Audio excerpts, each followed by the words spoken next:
Hello students, welcome back to class 10 science lecture on light। पिछले chapter में हम लोगों ने आपको लाइट स्टार्ट किया था जिसमें बताया था रिफ्रैक्शन फिनोमेना और रिफ्लेक्शन किस तरह से होता है प्लेन मिरर में, उसका क्या प्रॉपर्टी होता है, किस तरह से रिफ्लेक्शन जो है वो कॉन्केव और कॉन्वेक्स मिरर्स में होते हैं और इन मिरर्स में की पहचान क्या है, क्या खूबी है, इनके यूजेस क्या है। तो वो तो था रिफ्लेक्शन। आज हम लोग पढ़ेंगे रिफ्रैक्शन क्या है। जैसे कि आप देख पा रहे हैं रिफ्रैक्शन, तो रिफ्रैक्शन नॉर्मली एक ऐसे फिनोमेना, ऐसी घटना को कहते हैं जिसमें क्या होता है। तो रिफ्रैक्शन के अंदर में हम पाते हैं कि जब भी लाइट किसी एक मीडियम से दूसरे मीडियम में जा रही होती है तो वो नॉर्मल से अवे या नॉर्मल की तरफ मुड़ जाती है, बेंड कर जाती है। तो जैसे एक लाइट रे आ रही है, ये शीशे का है, ग्लास स्लैब है, इधर है एयर, तो एयर से जब ग्लास में जा रही है तो हम देख रहे हैं कि लाइट ऐसे आ रही थी, इसको ऐसे जाना चाहिए था मगर वो ऐसे न जाके बेंड हो गया नॉर्मल की तरफ में। और फिर जब यहाँ वापसी वो ग्लास से फिर एयर में जाने लगा तो फिर वो उसका जाने का रास्ता कुछ और था लेकिन वो कहीं और मुड़ गया। और ये जो मुड़ा है वो बिल्कुल इसी की डायरेक्शन में मुड़ेगा, जैसे ये और ये दोनों बिल्कुल पैरेलल जाएंगे और इनके बीच में एक डिस्प्लेसमेंट हो जाएगा जिसे हम कहते हैं लैटरल डिस्प्लेसमेंट। तो ये जो घटना है जिसमें लाइट एक मीडियम से दूसरे मीडियम में जाते वक्त क्या होती है, अपने पाथ से बेंड कर जाती है, उसे हम कहते हैं रिफ्रैक्शन।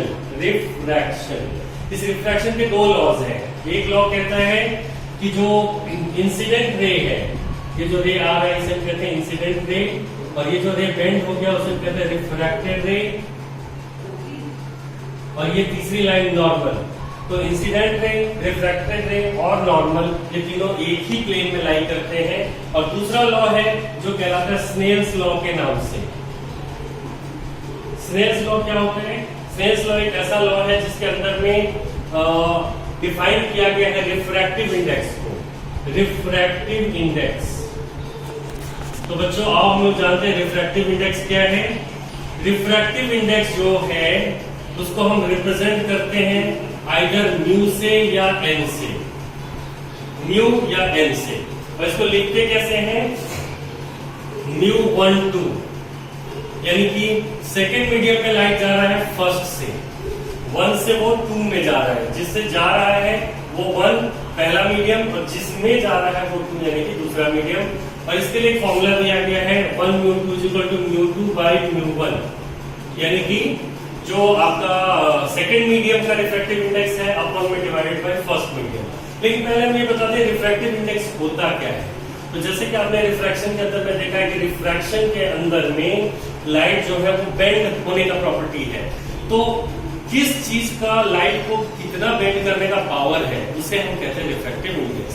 जैसे अगर ये ग्लास इसको ज्यादा मोड़े, ज्यादा बेंड करे तो हम कहते हैं कि ग्लास का रिफ्रैक्टिव इंडेक्स ज्यादा है। अगर ये ग्लास की जगह वाटर होता और लाइट कम होता तो हम कहते हैं कि इसका रिफ्रैक्टिव इंडेक्स कम है। और ये जो दोनों रेज के बीच में जो डिस्टेंस आता है इसे हम कहते हैं लैटरल डिस्प्लेसमेंट। तो ये तो हुआ रिफ्रैक्टिव इंडेक्स का घटना। स्नेल्स लॉ में क्या होता है, एक और फॉर्मूला आता है 1 म्यू 2 इज इक्वल टू, अगर लाइट फर्स्ट मीडियम से सेकेंड मीडियम में जा रहा है तो वेलोसिटी के टर्म में एक फॉर्मूला बनता है और वो फॉर्मूला है velocity of light in medium 1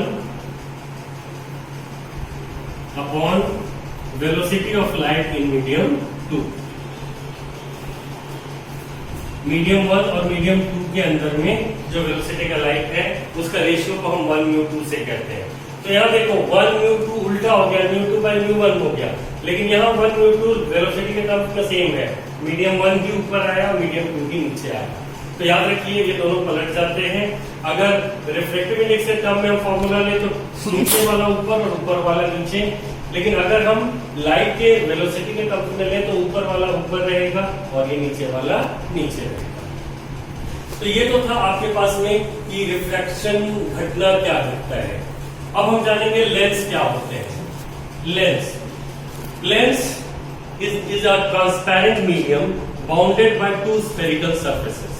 जैसे कॉन्केव था, कॉन्वेक्स था, तो कॉन्केव और कॉन्वेक्स में जो स्फेरिकल सरफेस है अगर ये बीच में कोई ट्रांसपेरेंट मीडियम आ जाए और ये ट्रांसपेरेंट मीडियम अगर दोनों तरफ से स्फेरिकल सरफेस से बंधा होगा तो हम कहेंगे कि ये लेंस है। फिलहाल देखिए ये वाला सरफेस भी कॉन्वेक्स है और ये वाला भी सरफेस कॉन्वेक्स है। अगर दोनों तरफ से ये कॉन्वेक्स हो तब ये कहलाएगा कॉन्वेक्स लेंस, तब ये कॉन्वेक्स लेंस कहलाता है। लेकिन अगर दोनों तरफ कॉन्केव आ जाए इस तरीके से, यानी कि ये भी सरफेस जो है वो धंसा हुआ है, ये भी सरफेस धंसा हुआ है, अगर दोनों तरफ कॉन्केव आ जाए तो ये कहलाएंगे कॉन्केव लेंस। इस दोनों तरफ कॉन्केव है इसलिए इसको कहलाएंगे कॉन्केव लेंस। लेकिन सिर्फ ऐसा ही नहीं होता, सिर्फ यही दो तरह के लेंस नहीं होते, लेंस का और भी कैटेगरी है। अगर हम लेंस को और क्लासिफाई करना चाहें या उसका प्रॉपर नेमिंग जानना चाहें तो देखिए कि हम लेंसेज का नाम किस तरीके से लिख पाते हैं और क्या जो है उनके नाम के साथ में अटैच होता है, कैसे उनका नामकरण किया जाता है। तो आइए देखते हैं कि किसी भी लेंस का नाम हम लोग किस तरीके से लिख सकते हैं। तो लेंस के अंदर में कॉन्केव भी हो सकता है, कॉन्वेक्स भी हो सकता है। कॉन्वेक्स लेंस का एक और नाम है, ये नाम खास तौर पे याद रखिए, कॉन्वेक्स लेंस को हम लोग कन्वर्जिंग लेंस भी कहते हैं। क्या कहते हैं? Converging lens. और कॉन्केव लेंस को हम लोग कहते हैं डाइवर्जिंग लेंस। तो कन्वर्जिंग और डाइवर्जिंग दो नाम है। क्या मतलब है कन्वर्जिंग और क्या मतलब है डाइवर्जिंग का? अगर रेज एक ही जगह पे आते चले जाए, जैसे ये देखिए चारों तरफ से रेज आए और एक ही पॉइंट पे जाके मीट कर जाए तो हम कहेंगे कि रेज यहाँ पे कन्वर्ज हो रहे हैं। इस घटना को हम कहते हैं कन्वर्ज होना। तो कॉन्वेक्स लेंस के अंदर लाइट आके मिल जाते हैं एक पॉइंट पे, जैसा कि यहाँ दिखाया जा रहा है, इस लेंस को कहते हैं कन्वर्जिंग लेंस। और डाइवर्स क्या होता है? अगर हम एक ही पॉइंट से रेज को देखें कि बाहर जा रहे हैं, यानी कि रेज अगर बाहर निकलते हुए आ रहे हैं तो इसको हम कहते हैं डाइवर्ज होना। तो हम देखेंगे कि जो कॉन्केव लेंस होता है इसके अंदर डाइवर्जेंस का प्रॉपर्टी होता है, इसलिए कहलाता है डाइवर्जिंग लेंस। और कॉन्वेक्स लेंस के अंदर रेज का मिलने का प्रॉपर्टी होता है, इसलिए कहलाता है कॉन्वेक्स लेंस। अब देखिए लेंस का नेमिंग, जैसे देखो अगर ये इस तरह का लेंस है हमारे पास में, तो यहां हम क्या देख रहे हैं कि इधर वाला साइड जो है वो कॉन्वेक्स है, बाहर की ओर निकला हुआ, इधर वाला साइड घुसा हुआ, ये कॉन्केव है। तो इसका जो नाम होगा वो ऐसे लिखा जाएगा, कॉन्वेक्सो कॉन्केव। इसका नाम लिखा जाएगा कॉन्वेक्सो कॉन्केव। अगर ये उल्टा हो जाए, इधर वाला धंसा हुआ हो और इधर वाला उठा हुआ हो, तो ये वाला कॉन्केव है और ये वाला कॉन्वेक्स है, तो इसका नाम होगा कॉन्केवो कॉन्वेक्स। यानी कि लेफ्ट साइड वाले का नाम लिख के वो लगा दो और राइट साइड वाला प्रॉपरली लिख दो। ये अगर प्लेन है और ये अगर इस तरीके से निकला हुआ है, तो इधर तो प्लेन है, इधर कॉन्वेक्स है, इसका नाम होगा प्लैनो कॉन्वेक्स। अगर उधर प्लेन हो जाए, जैसे इधर को ये धंसा हुआ हो जाए और उधर प्लेन हो जाए, तो ये वाला पोर्शन कॉन्केव है और ये वाला प्लेन है, तो इसका नाम होगा कॉन्केवो प्लेन, कॉन्केवो प्लेन। तो लेंस का और भी कैटेगरी होता है जो आपको यहाँ पे दिखाया जा रहा है। अब मैं आप लोगों को बताने जा रहा हूँ रे डायग्राम हम लोग कैसे बनाते हैं किसी भी लेंस के लिए। उससे पहले जरा मैं बता दूं कि जब हम कोई लेंस लेंगे तो लेंस के अंदर कौन कौन से खास बात होते हैं जिनको हमें अपने कंसिडरेशन में लेना पड़ता है, जिनसे हम कोई भी रे डायग्राम लेंस का बना सकते हैं। तो आइए हम लोग फटाफट देखते हैं कि लेंस में कौन कौन से मेन फीचर्स होते हैं। कोई भी लेंस है तो उसके लिए कौन कौन सा चीज होता है, किन किन बातों से हम उसका रे डायग्राम बना सकते हैं, फिर हमारे पास में लेंस फॉर्मूला क्या होता है, और लेंस फॉर्मूले के साथ साथ मैग्निफिकेशन का क्या बात होगा और कितने तरह के इसके फीचर्स बनेंगे, कॉन्केव लेंस में कैसे इमेज फॉर्मेशन होगा, कॉन्केव लेंस में कैसे इमेज फॉर्मेशन होगा, किसका फोकल लेंथ पॉजिटिव होगा, किसका फोकल लेंथ नेगेटिव होगा। तो सबसे पहले आइए हम लोग जानते हैं कि अगर हमारे पास कोई लेंस है तो उससे एसोसिएटेड कौन कौन सी बात होगी। तो ये देखिए एक लाइन मैंने बनाया, ये लाइन है मेरा प्रिंसिपल एक्सिस, जो आप लोग मिरर में भी पढ़ चुके हैं, मेन लाइन प्रिंसिपल एक्सिस। यहीं पे हमने बना लिया है एक लेंस, ये मेरा एक कॉन्वेक्स लेंस है। तो कॉन्वेक्स लेंस ये है, इसका जो सेंटर है जो प्रिंसिपल एक्सिस को टच कर रहा है, इस पॉइंट में एक नाम देते हैं हम और वो नाम है ऑप्टिकल सेंटर। ये नाम है ऑप्टिकल सेंटर। इसके दोनों तरफ फोकस होगा, जैसे ये वाला पार्ट है इसका फोकस इधर होगा और सेंटर ऑफ कर्वेचर इधर होगा, ठीक मिरर की तरह। इधर भी फोकस और सेंटर ऑफ कर्वेचर, और इस वाले पार्ट का इधर फोकस और इधर सेंटर ऑफ कर्वेचर, यानी कि फोकस और सेंटर ऑफ कर्वेचर भी मिरर की तरह होंगे। बस लेंस में फीचर ये आ जाएगा कि दोनों तरफ focus centre of curvature, focus centre of curvature होगा। और जो रूल्स होगा हमारे पास रे डायग्राम बनाने का, फिर हमारे पास दो रूल होगा, तीन रूल। पहला रूल क्या था जो आपको लेंस में बताया गया था कि अगर कोई पैरेलल रे है तो वो कहां से पास करेगा, वो फोकस से पास करेगा। और यहां दूसरा रूल है, ये है ऑप्टिकल सेंटर O, अगर कोई रे थ्रू O जाए, अगर O से पास होता हुआ जाए तो वो स्ट्रेट पास हो जाएगा। तो रे डायग्राम का मेथड समझ लीजिए कि अगर हमारे पास कोई एक ऑब्जेक्ट है, सपोज दैट ये हमारा AB ऑब्जेक्ट है, हम रे डायग्राम कैसे बनाएंगे? तो रे डायग्राम बनाने का रूल है कि एक रे तो हम पैरेलल भेज देंगे, किसके पैरेलल? प्रिंसिपल एक्सिस के पैरेलल। जो भी रे प्रिंसिपल एक्सिस के पैरेलल जाएगा वो फोकस से होता हुआ निकल जाएगा इस तरीके से। पहला रूल, पैरेलल रे थ्रू फोकस। अब दूसरे पे आए, दूसरा है ऑप्टिकल सेंटर से पास कराना है हमें रे। ये देखिए ये है ऑप्टिकल सेंटर, अगर हम इससे किसी रे को पास कराएंगे तो जो रे इससे जा रहा है वो इसी पाथ को ट्रेस करता हुआ आगे बढ़ जाएगा, और जहां ये दोनों रेस कटेंगे वहीं पे हमारा क्या होगा, इमेज फॉर्म हो जाएगा। जैसा कि इस AB ऑब्जेक्ट का इमेज यहाँ पे A, B, A', B' बनकर तैयार हो गया है। और हम देख रहे हैं कि रेज डायरेक्टली आकर कटे हैं। जब भी रे डायरेक्टली आके कटते हैं तो इमेज बनता है रियल। अच्छा, रियल इमेज हमेशा इन्वर्टेड होता है, जैसा कि यहाँ भी हुआ है, लेंस में भी रियल इन्वर्टेड होगा। और जो साइज हम देख रहे हैं, ऑब्जेक्ट छोटा है, इमेज बड़ा है, तो जब इमेज बड़ा होगा तो हम उसे कहेंगे मैग्नीफाइड। इमेज हमारा हो जाएगा मैग्नीफाइड, और मैग्नीफाइड होने के साथ साथ क्या हो जाएगा, रियल हो गया, इन्वर्टेड हो गया, मैग्नीफाइड हो गया। और पोजीशन कहाँ है, तो देखिए जब ऑब्जेक्ट C और F के बीच में है तो इमेज कहाँ बना है, इमेज बना है बिहाइंड C, यानी कि सेंटर ऑफ कर्वेचर के पीछे वो इमेज जाकर बना है। तो ये तो हुआ कि अगर हमारे पास कॉन्वेक्स लेंस है तो रे डायग्राम कैसे बनेगा। अब इसमें अलग अलग केस होगा, बनाना ऐसे ही है, एक पैरेलल फोकस से और दूसरा सेंटर ऑफ कर्वेचर से, तो केस अलग होगा। एक केस होगा जब बॉडी इंफिनिटी पे है। इंफिनिटी के केस में क्या होगा देख लीजिए, अगर इंफिनिटी का हम बात करेंगे तो हमें जानते हैं कि इंफिनिटी से जो भी रे आता है वो पैरेलल रे होता है। यहाँ हम फटाफट आपको दिखाने का प्रयास कर रहे हैं इमेज कैसे बनने वाला है।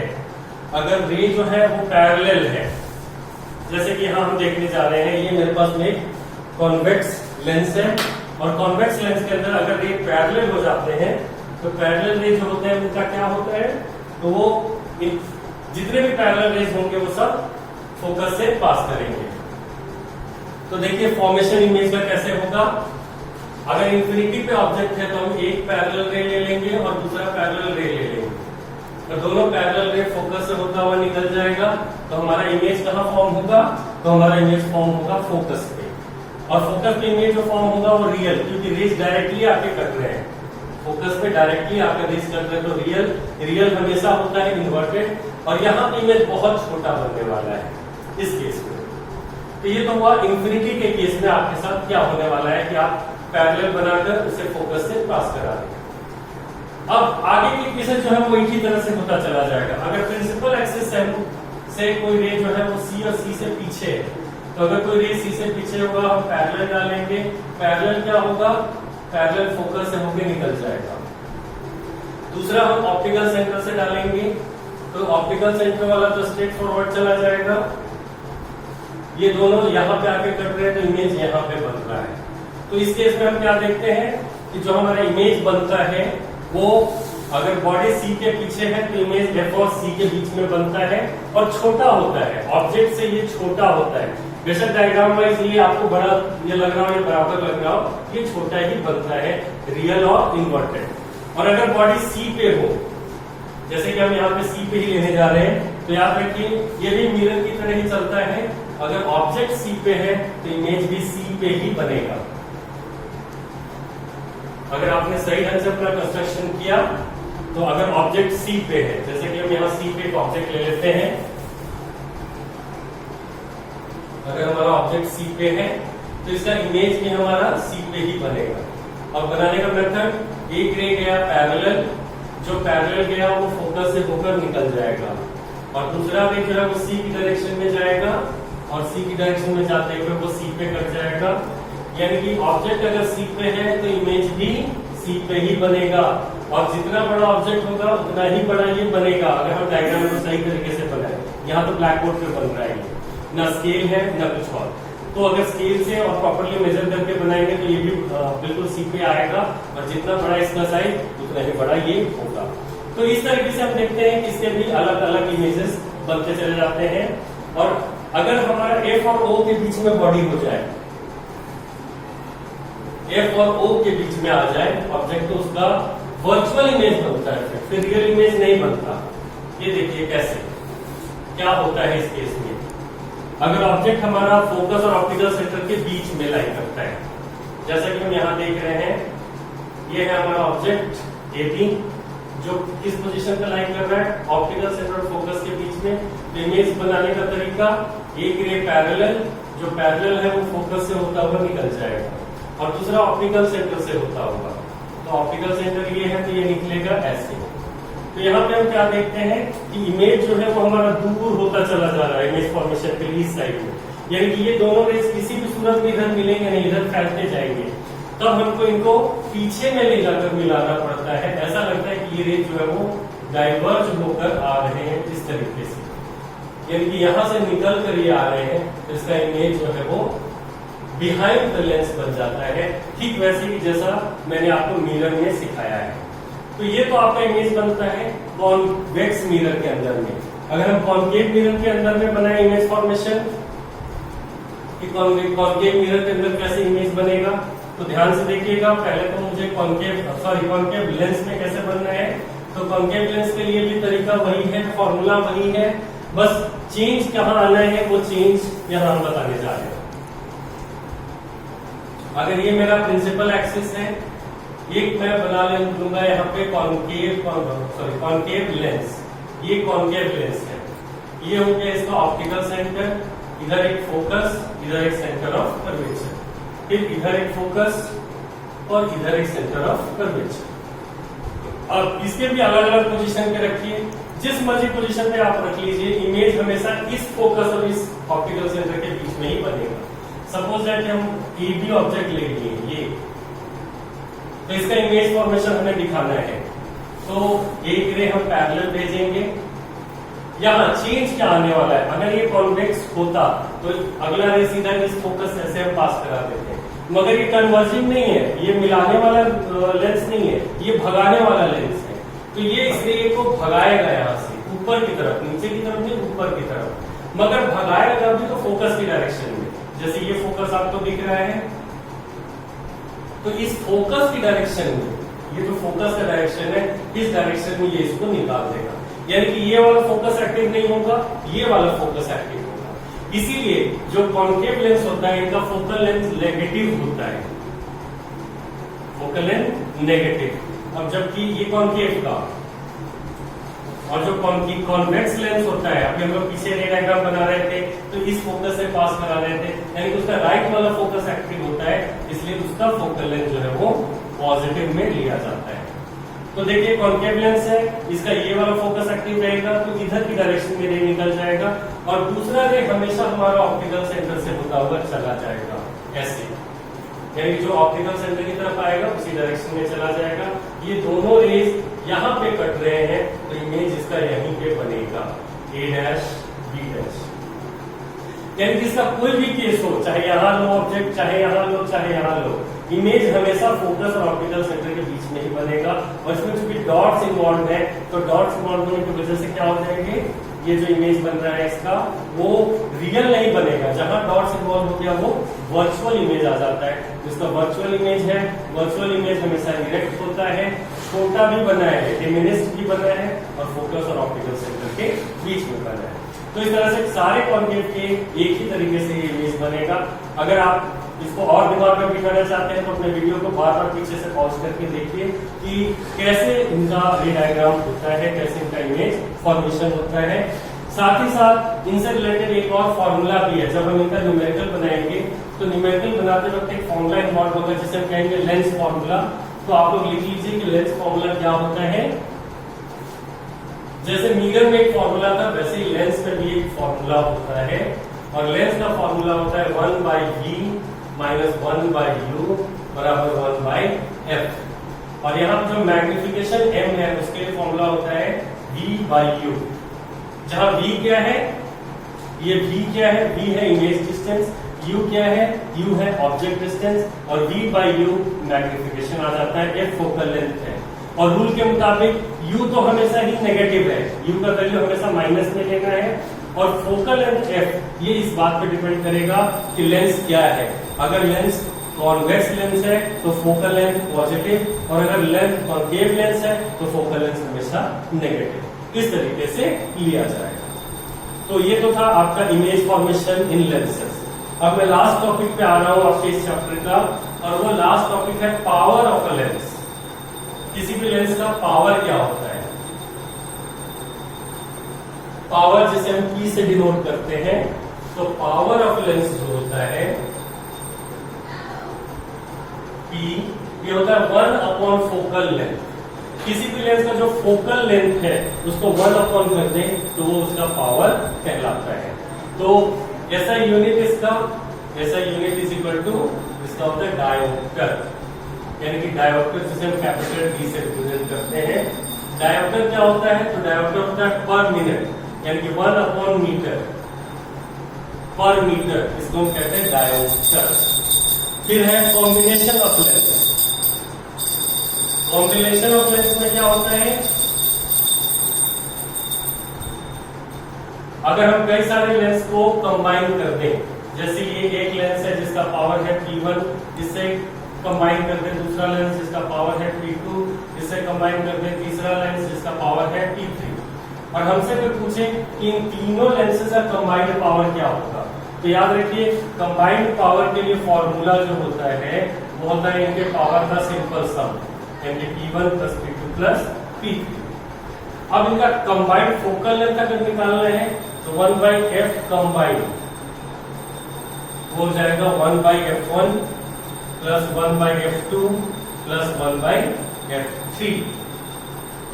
तो इस फॉर्मूले का भी इस्तेमाल होगा आपके न्यूमेरिकल्स को बनाने के लिए। So this was your light chapter physics का, और इसके अंदर जो भी थ्योरी पार्ट था उन सब का जानकारी आपको दिया जा चुका है। मेरी एक रिक्वेस्ट है कि आप इस वीडियो को बार बार देखिए, और दूसरा रिक्वेस्ट ये है कि मेरे इस चैनल को आप सब्सक्राइब कर लीजिए। जब भी मैं कोई नया वीडियो डालूंगा वो डायरेक्टली आप तक पहुंच जाएगा और आप मेरे किसी भी वीडियो को आसानी से देख पाएंगे। अपने दोस्तों को, अपने फ्रेंड्स को, रिलेटिव्स को, जिसको भी अगर पढ़ाई में दिक्कत हो रहा है तो वो आसानी से चीजों को समझ पाएगा। तो वीडियो को जरूर से लाइक कर दीजिए और सब्सक्राइब जरूर कर दीजिए। इसी के साथ मैं आज की क्लास ओवर करता हूं, और मैं आपको बता दूं कि इस पूरे चैप्टर का हैंड रिटन नोट्स आप लोग को पहले ही भेजा जा चुका है ग्रुप में। आप उन नोट्स को कॉपी कर लीजिए और उनको लर्न कीजिए। ये नोट्स आपके लिए बहुत सुटेबल होंगे। खुद मैंने अपने हाथों से बनाया है नोट्स को आप लोगों के लिए। सो बी केयरफुल, घर में रहिए, सेफ रहिए, बीमारी से बचिए और एजुकेशन की तरफ ज्यादा से ज्यादा ध्यान दीजिए। कोई प्रॉब्लम आए गिव मी अ कमेंट में अपने प्रॉब्लम्स के बारे में लिखकर डालिए। जैसे ही मुझे टाइम मिलेगा मैं उसका आंसर करूंगा।